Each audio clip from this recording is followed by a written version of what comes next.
So you could have knocked me over with a feather, Jessie, the other morning when we were sitting around the table at our management team meeting, and I was explaining the concept of this project and explained who the women in the community were that we were going to be looking for to participate. And you, sitting in your accustomed place right there to my left, said, well, I could do it.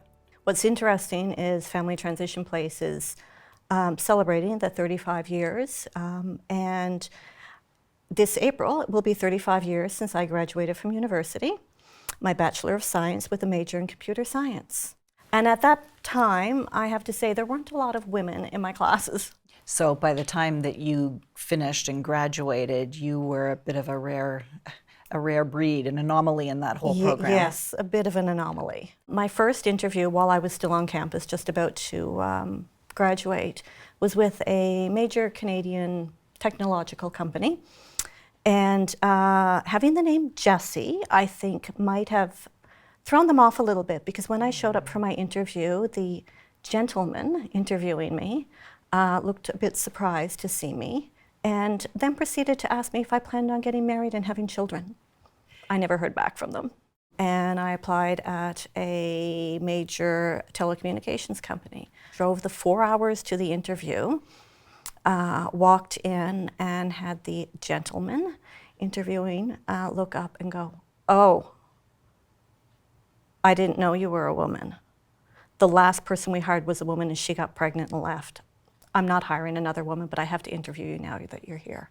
What kind of impact does that have on a young woman at that point in her life trying to prove herself and make her way in the world? I was mad at him, and I was mad that that was allowed to happen. But it made me just want to prove even more that it was their loss that they didn't get me. I was transferred from one organization to another, our division, full division transferred. And I remember getting my offer of employment.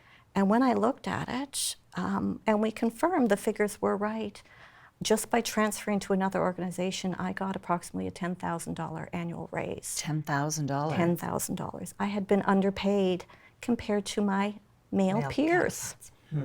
It validated my self-worth. Absolutely. It really, I grew a couple inches that day. Yeah, I bet you did. I was working at one point, we were sitting in a room and I'm looking around.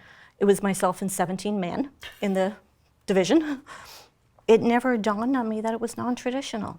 So you didn't feel yourself like you were a pioneer or a trailblazer? No, I was just doing what I wanted to do, and there were other people around me, but I really didn't focus on them. But your work environment now is very different from what it was back in the day when it was just Jessie and 17, however many men, because you work at Family Transition Place. Yes, I do. So I came from a male-dominated business world to a female-dominated social work world, where I was the anomaly in the male-dominated field, working in technology because I was female. Now I'm the anomaly because I'm the Sheldon, the technical person working with social workers. So if you had a piece of advice to give to a young woman with the same sort of drive and Sheldon-like qualities that you have, Jessie, getting started, what would you say to her? Do what makes you happy. Have your own self-worth internal, and take your own self-respect and self-worth out there into the world, and don't let anyone tarnish your light.